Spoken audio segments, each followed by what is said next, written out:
सुषमा अंधारेंच्या विरोधात उद्या हक्कभंग आणणार असल्याचा भाजप आमदार देवयानी फरांदे यांनी दावा केलेला आहे, तशी माहिती त्यांनी दिलेली आहे। तसंच अंधारेंनी पुरावे असतील तर ते द्यावे असं देखील आव्हान यावेळेस फरांदेंनी दिलेलं आहे। सलीम कुत्ताशी संबंध असल्याचा आरोप सुषमा अंधारेंनी केला होता।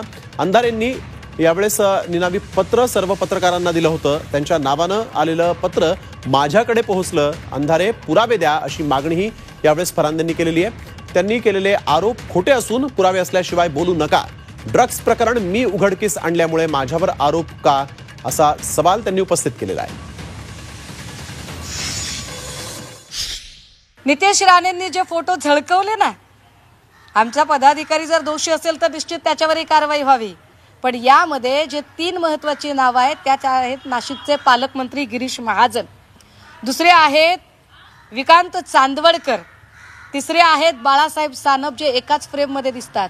याच पार्टीत पुढे देवयानी फरांदे सुद्धा दिसतात। नुसता फोटो दाखवता मी अख्खा पिक्चर दाखवते म्हटलं ना, अख्खा व्हिडिओ दाखवते।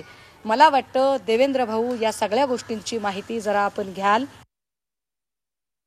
सुषमाताई अंधारे ह्या सातत्याने कुठलाही पुरावा नसताना विरोधी पक्षावरती आरोप करायचे असतील तर तुम्ही पुरावे द्या आणि मग खुशाल आरोप आमच्यावरती करा।